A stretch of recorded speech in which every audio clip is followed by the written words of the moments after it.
Mesdames, Messieurs, bonsoir. Voici les titres du journal.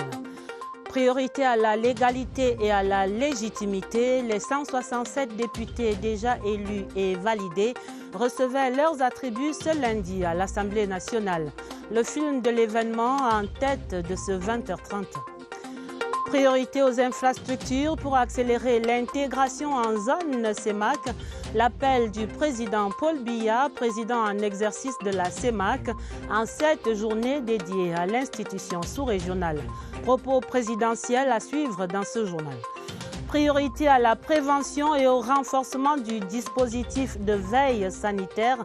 Le coronavirus a déjà fait 6500 décès à travers le monde.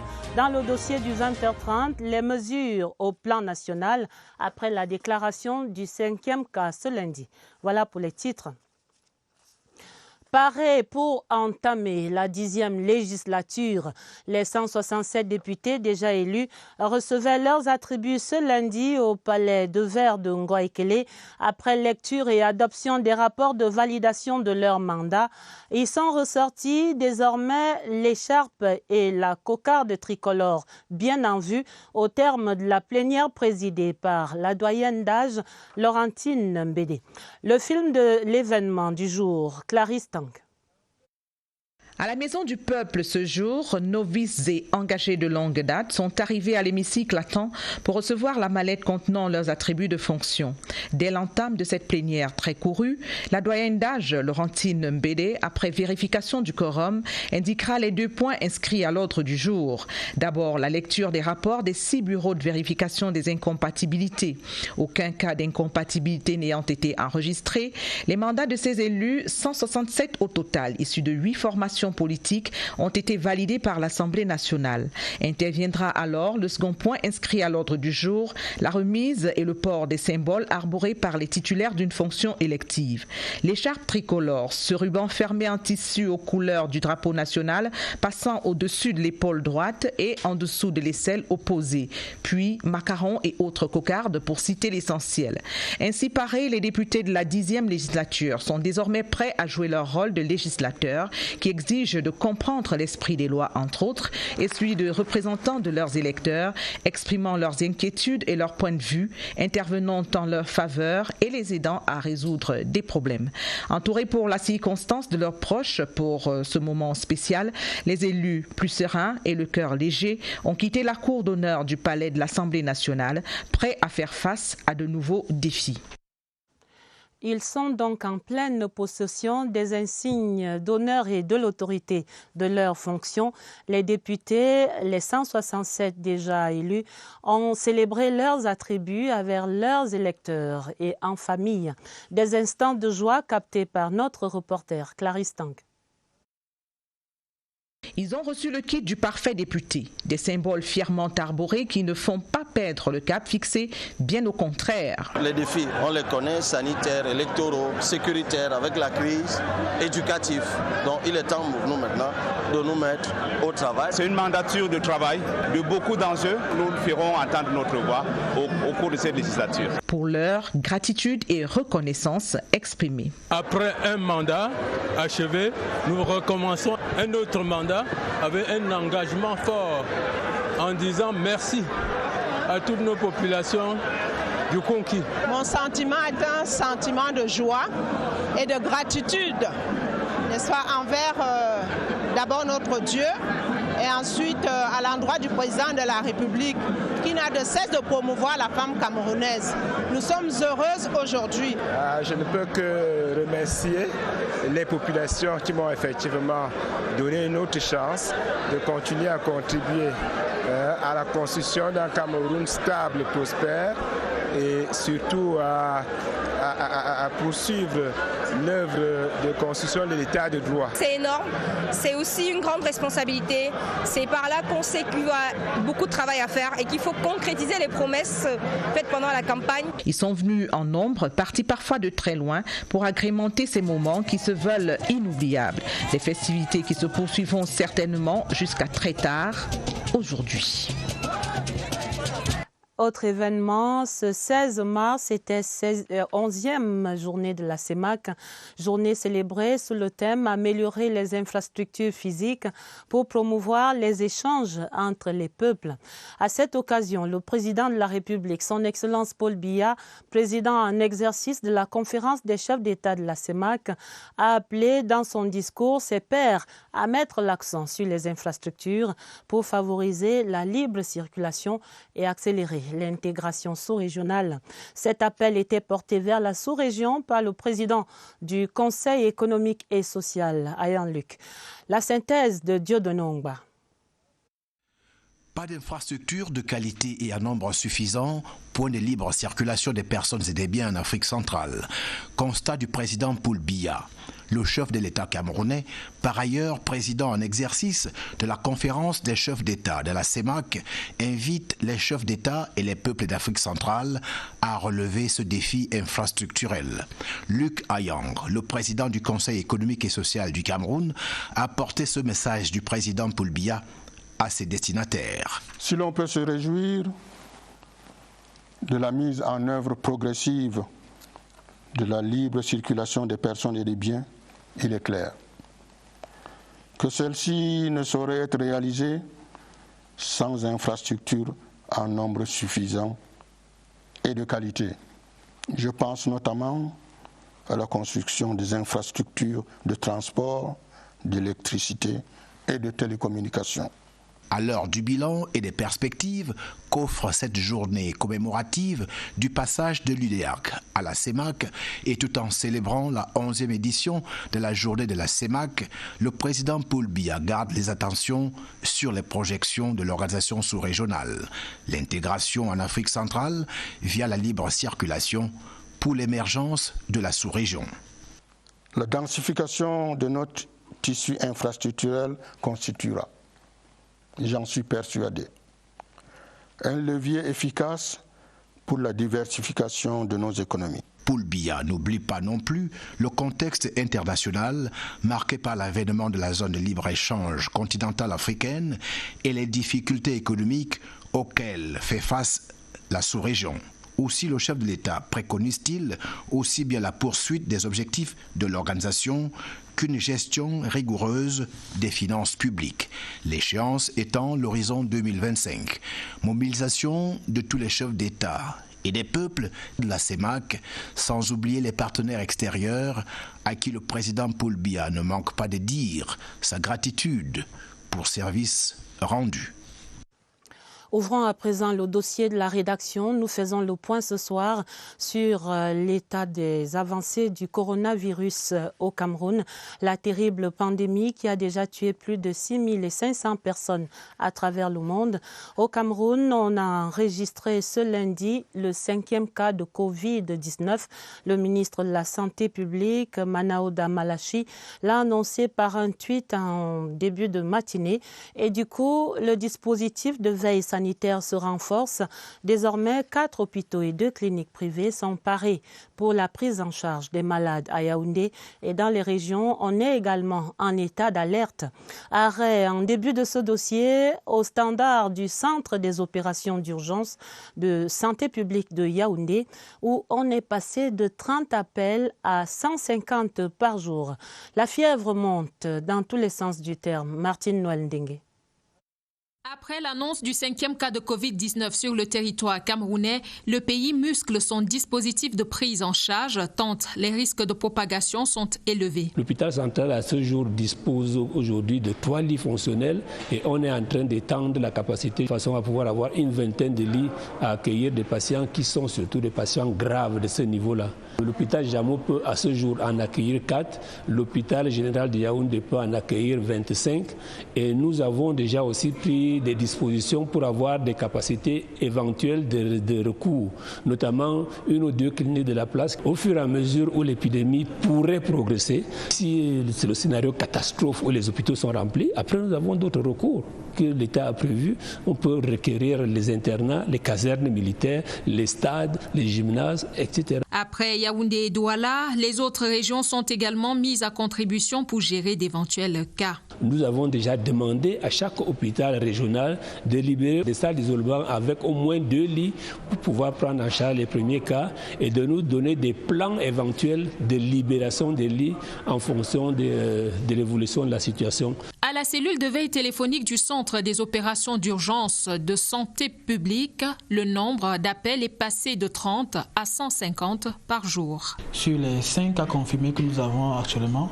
ces numéros nous ont été les relais pour nous permettre de détecter 3 de ces cas confirmés.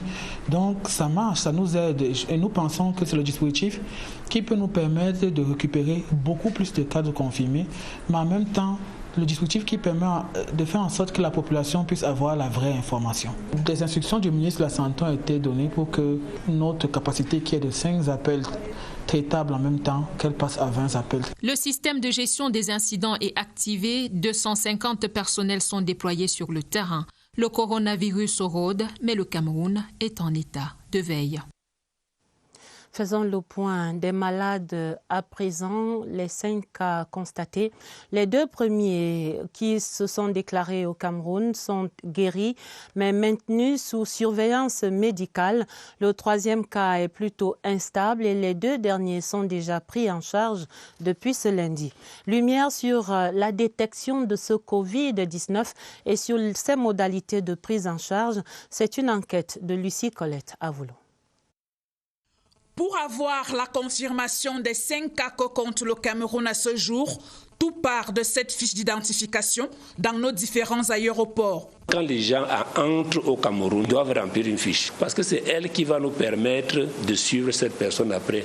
Parce que la personne à l'entrée peut présenter la température. À ce moment-là, il est capté par le dispositif des caméras thermiques ou bien des thermoflash. C'est comme ça qu'on a pu, par exemple, détecter le cas de samedi où un jeune Camerounais qui avait résidé 1 mois en France est revenu étant déjà malade. Le centre Pasteur est aussi à même de rendre les résultats d'un prélèvement du Covid-19 en 4 heures.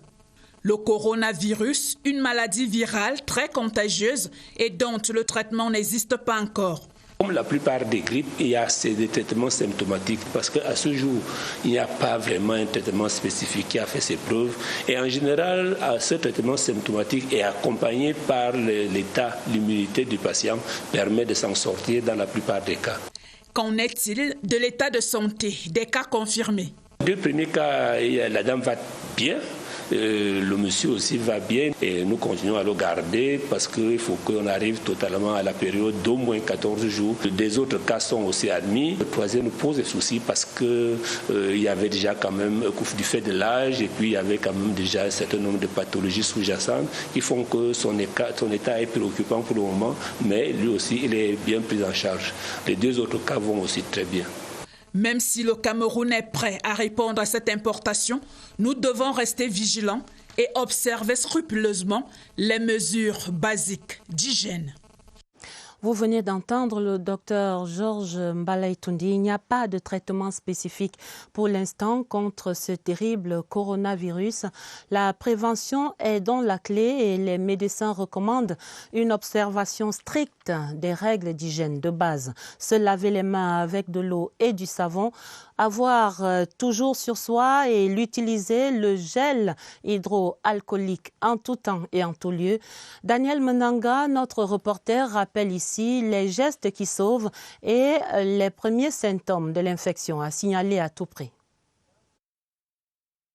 Vigilance Covid-19 accrue. Ce lundi, à Yaoundé, un établissement privé étranger de la place a fermé ses portes. Depuis quelques jours, églises, aéroports et même les rencontres dans les hautes sphères changent de forme. Des mesures préventives contre la propagation du virus voyageur qui renforcent celles de base communiquées en boucle sur les antennes TV, radio, CRTV.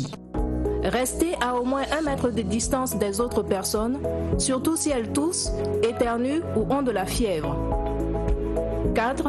Évitez de vous toucher les yeux, le nez et la bouche.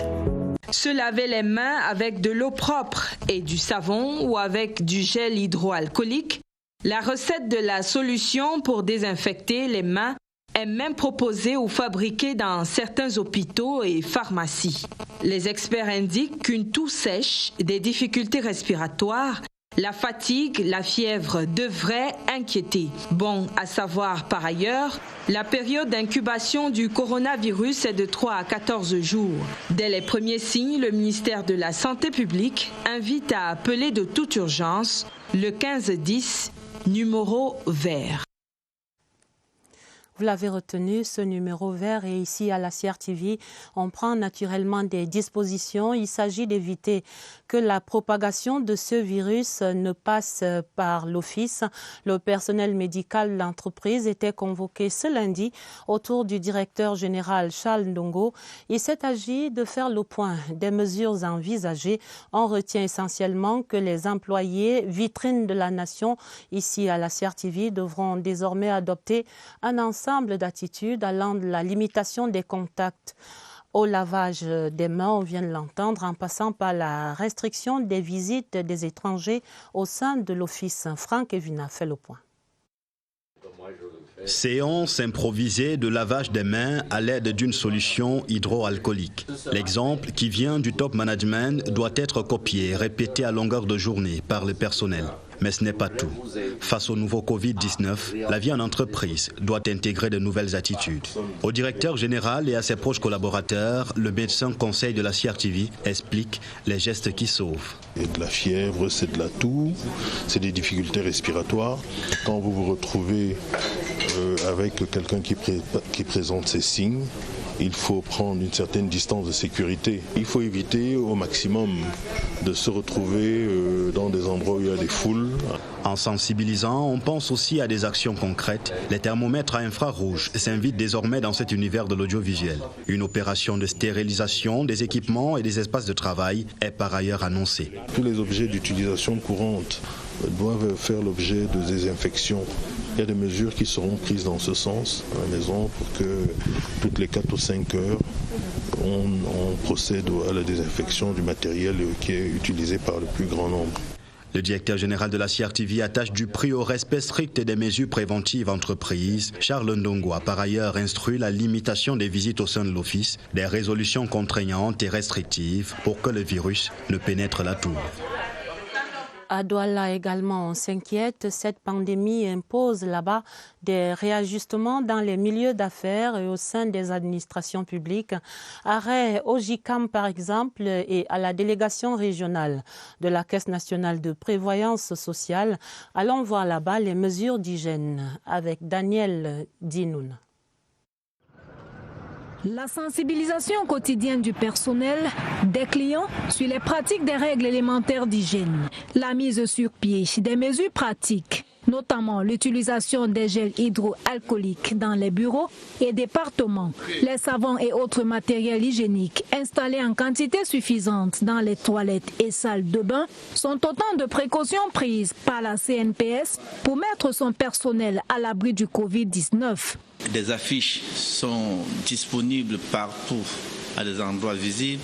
Et récemment encore, nous avons donné instruction à tous les centres de ne plus accepter des visites non professionnelles. Le personnel du JICAM, pour sa part, obéit à la lettre aux instructions données par le ministre de la Santé publique.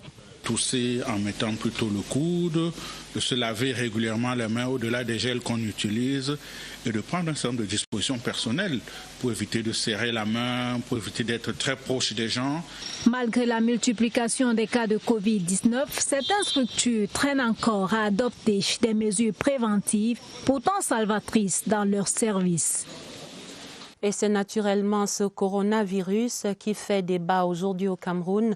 Question, faut-il aller plus loin dans les mesures de prévention comme ailleurs, fermer écoles et autres lieux de loisirs, autres que les espaces indispensables? Déjà, le 12 mars dernier, le Premier ministre, chef du gouvernement, a suspendu les missions officielles à l'étranger pour limiter la propagation de la pandémie. D'autres mesures sont appliquées aux portes d'entrée et de sortie du territoire national. Alors, est-ce suffisant? Faut-il aller plus loin? Le débat, c'est dans cette enquête de Oswald Modon. Face à la menace fantôme, il fallait anticiper. Le Cameroun l'a fait. Avant même le premier cas déclaré, le coronavirus était déjà dans le viseur des autorités camerounaises. Entre sensibilisation, surveillance des aéroports et mise sur pied du dispositif d'intervention et douane, le gouvernement avait choisi de se prémunir. Je crois que le gouvernement prend les bonnes mesures. Il faut bien circonscrire cette pandémie au niveau de ceux qui sont déjà atteints, pour qu'elles ne se répandent pas. Ces mesures qu'ils ont prises là, c'est très bon. Les gens qui reviennent de l'Europe, on contrôle. Les gens qui entrent en contrôle, ils ont vite réagi. C'est bien que le gouvernement prenne des mesures pour éviter déjà même la pénétration de ça en masse au Cameroun. Si le dispositif gouvernemental semble satisfaire certains, pour d'autres, il est désormais insuffisant. Les mesures qui ont été prises sont bonnes, mais il y a eu un peu de retard là-dessus. Parce que si aujourd'hui on se rend compte que des passagers qui sont arrivés dans un vol, ce n'est que au 17 qu'on demande à ces passagers de venir se faire identifier, c'est qu'il y a eu un petit retard là-dedans. Au-delà d'un dispositif à même de répondre efficacement à un phénomène de plus grande ampleur, de nombreux Camerounais pensent qu'il faut des mesures plus drastiques pour faire face à la mystérieuse maladie venue d'ailleurs. Il faut prendre des mesures qui peuvent enrayer en amont la propagation de la maladie. Ça se matérialise par exemple par une fermeture des frontières vis-à-vis des personnes qui viennent des pays infectés. D'autres choses qu'on pourrait faire, c'est par exemple précipiter le départ en congé des élèves. Et si les actions du gouvernement camerounais sont reconnues pour leur pertinence, il n'en demeure pas moins que le public en attend davantage. La rapide propagation du mal fait du coronavirus un ennemi qu'il faut maîtriser, et ce, par tous les moyens. Et on retient essentiellement le vieil adage « prévenir vaut mieux que guérir ». Autre chose dans le journal, la francophonie de l'avenir se prépare. Le thème de la semaine d'activités préparatoires à la cérémonie et à la célébration des 50 ans de l'Organisation internationale de la francophonie. Ce lundi, c'était le lancement officiel de cette semaine d'activités au ministère des Relations extérieures sous la conduite du secrétaire général. Le reportage de William Badier. L'Organisation internationale de la francophonie compte 88 États membres, dont 26 observateurs répartis en 7 régions du monde. Au Cameroun, la cérémonie de lancement des activités marquant le 50e anniversaire de la francophonie a eu lieu au ministère des Relations extérieures. La francophonie, avec ses 5 missions primordiales, essaiera donc de se réinventer pour l'avenir, pour la jeunesse, pour les femmes et puis pour des valeurs d'humanisme à travers le monde. La communauté linguistique internationale fête son 50e anniversaire le 20 mars prochain. Le thème choisi pour l'édition 2020 va en droite ligne avec les objectifs fixés par les États membres. Le thème de la semaine, c'est la francophonie de l'avenir. Nous avons atteint 50 ans, un âge de maturité, mais également un âge pour s'interroger sur l'avenir, creuser de nouvelles perspectives. C'est donc une semaine charnière qui commence au ministère des Relations extérieures avec les activités marquant le 50e anniversaire de la francophonie qui sera célébré le vendredi 20 mars 2020 au Palais des Congrès de Yaoundé. La numérisation et l'indexation des archives d'état civil en évaluation sur le terrain ce lundi à Yaoundé. À la manœuvre, le directeur général du BUNEC, le Bureau national de l'état civil, a ciblé la mairie de la ville de Yaoundé et 3 communes dans le Mfundi. Les constats du BUNEC, c'est dans ce reportage de Christelle Fouda.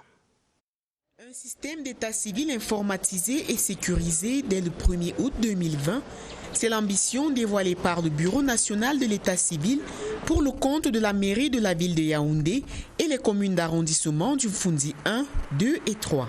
À travers le projet d'amélioration du système d'état civil au Cameroun pour une citoyenneté active, la numérisation et la digitalisation des archives d'état civil ne seront plus un mythe. Nous avons lancé un projet pilote dans le Mfundi pour pouvoir archiver les actes d'état civil. Depuis 2017, on avait pu numériser 500 000 actes. Nous sommes donc en train d'achever cette opération. C'est le BUNEC qui va apporter l'assistance technique. Jusque-là, l'opération se déroule très bien. Éditer les actes d'état civil de manière numérique, puis les scanner afin de les archiver, des opérations tributaires des communes pilotes qui ne ménagent pas leurs efforts. Nous avons mis sur pied une feuille de route. Il est question d'aménager une salle où seront installées les machines, le matériel informatique pour justement permettre de numériser, d'archiver tous nos documents d'état civil. Nous avons également un personnel d'appui qui devrait être mis à la disposition du BUNEC pour que ce service soit continu sans interruption. Il est question de mettre à disposition un groupe électrogène. Rendez-vous a été pris pour la suite de l'évaluation du BUNEC dans les communes de Yaoundé 4, 5, 6 et 7. L'École nationale supérieure des travaux publics est sur la pente ascendante. L'institution innove et elle recevait ce lundi sa présidente du conseil de direction pour sa première visite de travail. Je vous propose d'écouter les conclusions de Madame Christine Virginie Lekefac dans un extrait sélectionné par Marlise Enoambarga Oumo. Je suis très impressionnée par ce que je viens de voir à l'école des travaux publics. C'est une école qui est bien organisée, qui a des laboratoires assez bien équipés. Mais je pense qu'il faut qu'on aille de l'avant. Le jour de nos installations, le directeur adjoint et moi, le ministre des Travaux publics nous a instruit de faire de cette école une école de référence. Et donc c'est pour ça que nous allons essayer de continuer à travailler pour que cette instruction-là soit bien mise en œuvre. Nous allons à présent dans la région du Nord-Ouest où l'agriculture reprend progressivement vie. La saison agricole 2020 a été lancée à Bamenda vendredi par le gouverneur Adolphe Lélé-Lafrique à travers la remise des intrants aux agriculteurs de cette région. Retrouvons pour les précisions à Bamenda Raphaël Forlem. Ces sacs chargés d'engrais portés par les cultivateurs constituent une partie des dons remis par la mission de développement pour le Nord-Ouest aux agriculteurs. Une donation distribuée au moment opportun et reçue avec joie par les exploitants agricoles. Nous sommes très contents parce qu'à partir d'aujourd'hui, on a au moins une semaine seulement pour planter, pour semer. Et on a dans 2 semaines pour commencer à utiliser l'engrais qu'on nous a donné. Un exercice effectué chaque année. On a un projet qui concerne la situation d'amélioration du climat et de l'énergie. Il y a aussi le projet d'augmenter la valeur du riz. Le gouverneur de la région du Nord-Ouest a encouragé cette initiative. Saluer les masses rurales de la région du Nord-Ouest, les agriculteurs, les éleveurs, toutes catégories confondues, et l'ensemble des populations qui, malgré les conditions difficiles de crise,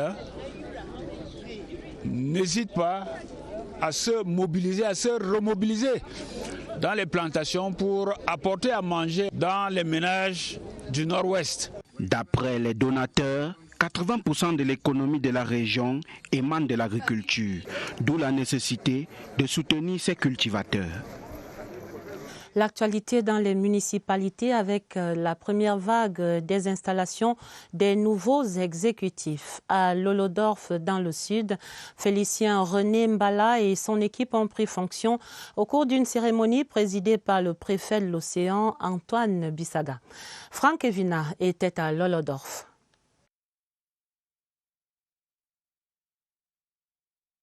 Ce récit de Franck Evina sur l'installation du nouveau maire de Lolodorf, Félicien René Mbala et son équipe qui prenaient fonction sous la houlette du préfet de l'Océan, Antoine Bissaga. Regardez.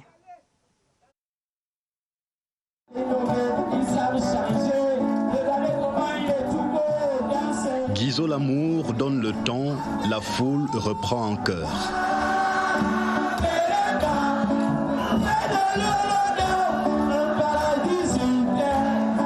Une mission pas impossible pour le nouvel exécutif communal, chapeauté par Félicien René Mbala, 60 ans. Des écoles, il y en a pas assez. Vous avez la morgue de Lolodorf qui est en panne. Il faudra s'atteler immédiatement à construire un hôtel de ville. Ne surtout pas évoluer en rang dispersé, c'est le conseil du préfet de l'Océan, Antoine Bissaga, amplifié par les étudiants pasteurs de Bibia, dans un émouvant hymne à la paix.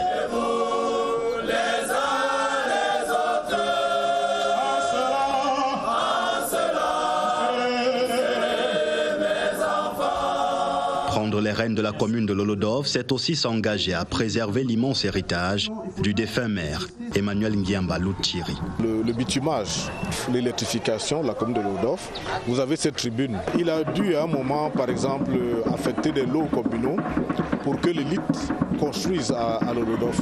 Une œuvre à poursuivre dans une localité gâtée par la nature, avec des terres fertiles, une immense forêt et des populations dynamiques. Toujours dans ce département de l'océan, un Mvenge, Théodore Ambassa et ses deux adjoints étaient installés samedi par le préfet Antoine Bissaga. Sa recommandation, travailler rapidement pour améliorer les conditions de vie des populations du Sud. Marlise et Noambarga Aomo. Mvenge fait partie de ces localités qui verront bientôt traverser l'axe Yaoundé-Kribi, un atout indéniable sur lequel le nouvel exécutif fonde beaucoup d'espoir pour voir cette localité émerger. Il faudrait que nous fassions beaucoup d'efforts pour regarder auprès des populations.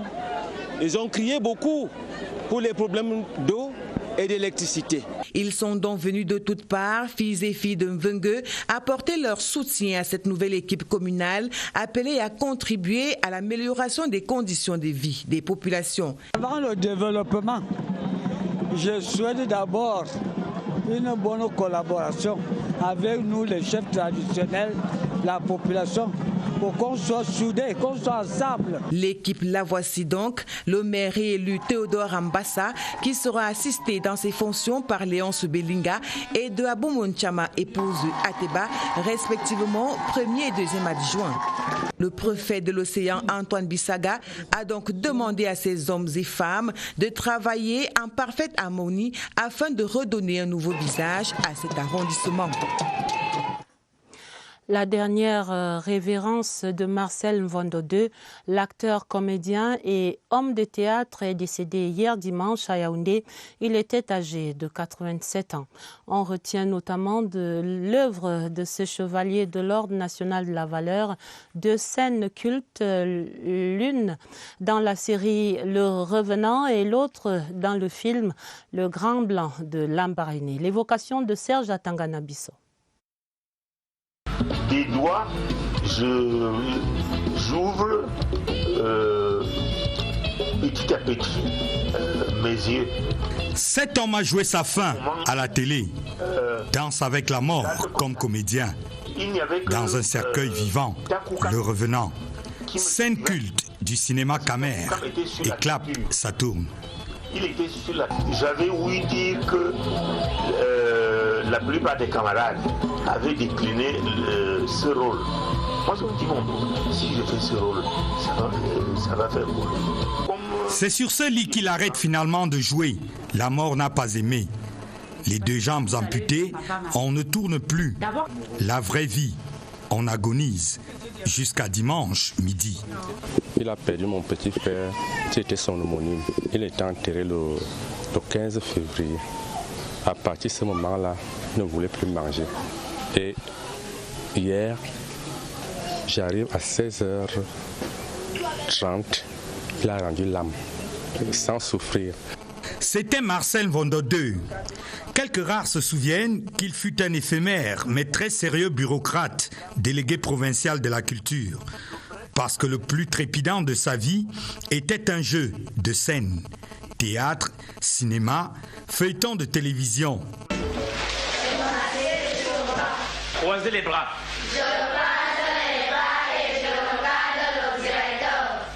La liste est longue, comme un jour sans pain.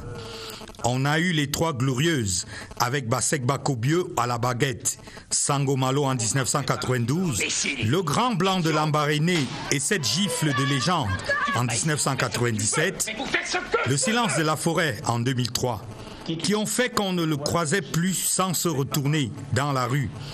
Et puis la médaille du vieux nègre en 2018, avant la dégringolade, rue désertée parce que jambes coupées. La maladie qui le ronge, le dénuement aussi. Pour ne pas choquer plus que ça, c'est le ministre des Arts et de la Culture lui-même qui a fait mettre le corps sans vie de Mvondo, deuxième du nom, à la morgue. Pauvre Marcel, pauvre misère. mort dans cette masure. Les condoléances du 20h30 à cette famille endeuillée. La start-up camerounaise Camix, qui opère dans le domaine du Bitcoin, s'est dévoilée officiellement au public de Douala au cours d'un récent séminaire. La rencontre a permis à ses managers d'expliquer le Bitcoin en tant que monnaie virtuelle au Cameroun. Marlise Nathalie Ndjamgwe de CRTV Littoral à Douala. C'est une équipe jeune et dynamique avec une moyenne d'âge de 24 ans qui tient le gouvernail de la banque Camis. Avec 1 million de francs CFA de capital, la start-up créée en 2019 se positionne dans l'univers du virtuel à travers ses deux produits phares. Le premier service, c'est un service de transfert d'argent qui se veut gratuit dans le long terme depuis l'Europe vers le Cameroun. Et le deuxième service, c'est un service de vente des bitcoins pour des Camerounais qui en ont besoin et qui ne peuvent pas en acheter ailleurs ou alors en acheter ailleurs à un bon prix.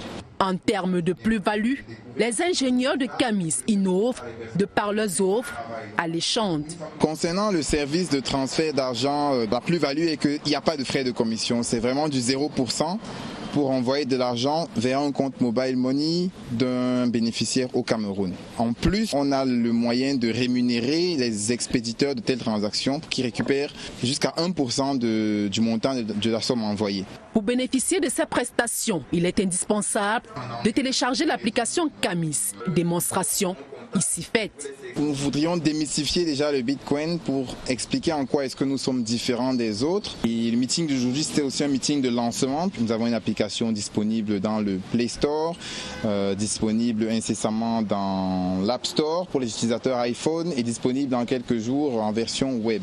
Des fonctionnalités de Camis qui séduisent plus d'un au-delà de sa messagerie instantanée ou encore de sa plateforme de commerce électronique. Elle est très bonne parce qu'on peut se faire de l'argent. Il y a un système de parrainage. Ça veut dire quoi? Ça veut dire que si moi je suis utilisateur Camix et que j'ai des contacts, je les envoie un lien pour qu'ils puissent également télécharger l'application. Et une fois qu'ils téléchargent l'application et qu'ils arrivent à faire une transaction, ça fait 10 € que je gagne. Avec sa base aux îles Maurice, la start-up Camis est présente au Cameroun et en France. L'autre actualité ici à la CRTV, la direction des technologies et solutions radio en quête de performance. Ce poumon technique du réseau radio de la CRTV tenait vendredi une journée de réflexion sur le thème de la solidarité et de la performance. Et pour passer des mots aux actes, le directeur Simon Goutouga a introduit une marche sportive et des moments de communion autour du directeur général Charles Ndongo pendant cette journée. Jacques Badjan de CRTV Centre. Temps fort ont marqué cette journée récréative organisée par la direction des technologies et solutions radio DTSR sous la coordination de son chef de file. D'abord une marche sportive partie de la maison de la radio pour la direction générale de la CRTV en baladeux et vice-versa. Il faut de temps en temps oublier ces machines qui nous donnent le stress et faire du sport. Cette activité a pour but de créer l'émulation au sein de la direction. L'objectif recherché, c'est la performance de nos ressources humaines. Et nous avons voulu cette journée comme élément de motivation pour consolider et pour renforcer l'esprit d'équipe. Ensuite, tous les collaborateurs se sont réunis pour l'investissement humain à la maison de la radio. Travail manuel ponctué des travaux en atelier sous le thème solidarité et performance. Enfin, après l'effort, le reconfort en soirée autour d'une table en présence du directeur général de la CRTV Charles Ndongo. Une initiative très originale. Cette soirée est intervenue après des ateliers où vous avez réfléchi vous-même sur votre travail, sur l'ambiance de travail. Vous avez mis en lumière les insuffisances que vous devez corriger. Je dois vous féliciter, je dois vous dire qu'il faut aller de l'avant, je dois vous dire qu'il faut resserrer les rangs. L'apothéose a été l'ouverture de champagne, puis s'en est suivi les pas de danse jusqu'à l'aube. Et la page des sports, le CHAN 2020 n'est plus qu'à 19 jours de nous. Et ce soir, on va constater que le grand ménage a commencé. Zoom sur ces débuts des opérations de grand nettoyage des stades. Première étape, le stade Omnisport de Yaoundé qui va accueillir la cérémonie d'ouverture du 4 avril. Les 40 000 sièges retrouvent leur état neuf pratiquement grâce à une association de jeunes volontaires. Germain Nolesengue. Voici quel était jusqu'ici l'état des sièges du stade Omnisport de Yaoundé. La couleur jaune d'antan était devenue autre chose. Intempérie certes, mais défaut d'entretien surtout. Après la main de l'homme, l'éclat des sièges est revenu. L'initiative de cette embellie est portée par 170 jeunes mus par un don de soi pour une cause nationale. Notre modeste contribution que nous voulons apporter à l'organisation du CHAN. Nous avons fait cette proposition au ministre des Sports et il a trouvé qu'elle était intéressante et il nous a donné cette opportunité de venir le faire. Il nous a donné le nécessaire normalement, des produits et des matériels et de quoi donner aux jeunes tous les jours. Il n'aura pas fallu de la mer à boire pour y arriver. Juste une bosse métallique, du savon liquide, du vinaigre blanc, du bicarbonate pour décrasser les 4122 sièges dans un timing bien articulé. Quand nous arrivons à 6 heures, nous faisons le débriefing, nous partageons les kits, nous faisons notre prière et puis nous commençons à 13 heures. Nous avons un repas et pendant ce temps, il y a de l'eau pour ceux qui ont soif et une petite pause de 15 minutes et on reprend le travail jusqu'au soir. La fastidieuse opération va durer 5 jours avant de se poursuivre dans d'autres stades. La bonne utilisation des espaces sanitaires est dans le pipe de l'association. Tous ceux qui rentrent dans les toilettes, déjà, on va les éduquer à la bonne utilisation des facilités qui s'y trouvent. Une initiative louable qui interpelle cependant nos consciences quant au respect des questions d'hygiène. Voilà qui est encouragé. Et les 22e Jeux FENASCO A s'annoncent également. La flamme olympique sera allumée le 26 mars. Ce sera en Vomka dans le sud. C'est la localité haute également. La dernière ligne droite des préparatifs à 9 jours de l'ouverture des finales nationales pour les élèves des établissements secondaires. Et ce lundi, le professeur Nalova Lyonga et le ministre Louis-Paul Motazé, tous deux membres du gouvernement, effectuaient une descente conjointe pour évaluer le niveau de ces travaux de préparation. Le reportage de Evariste Yenga. L'essentiel est fait. Les 4 sites de compétition des Jeux FENASCO A rendent leur copie les prochains jours.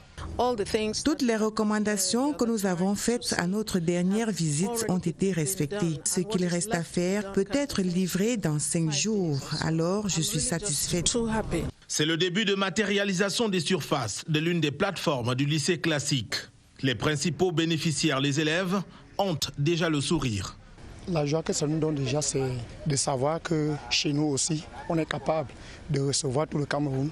Et la joie que ça nous donne, c'est que notre établissement s'est transformé.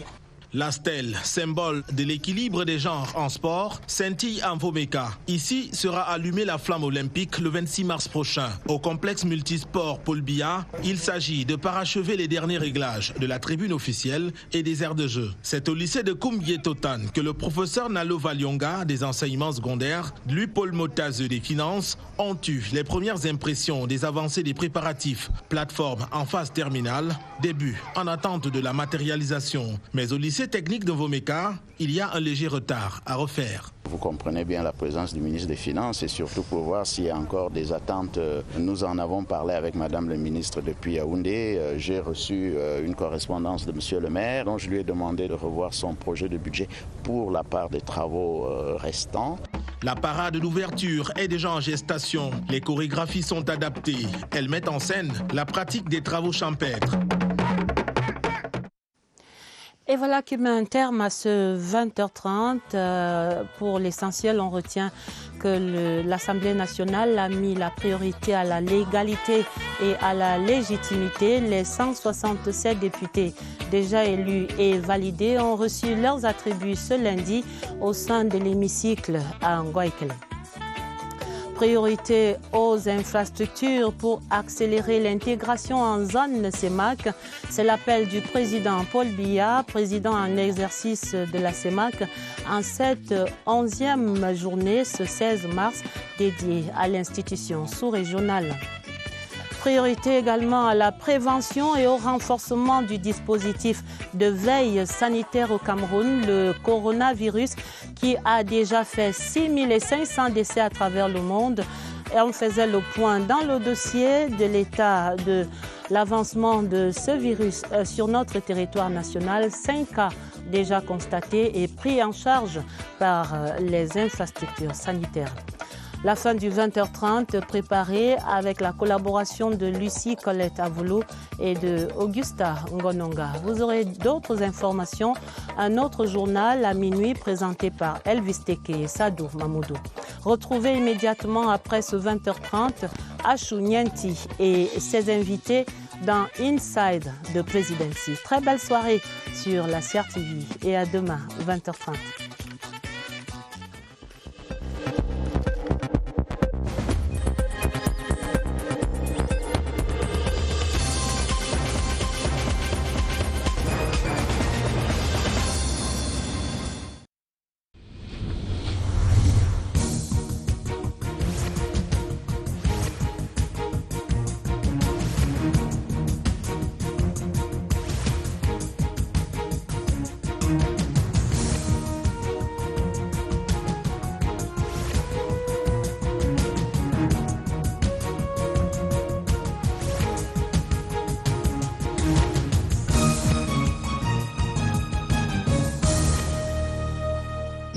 CRTV News, ici, toute l'info.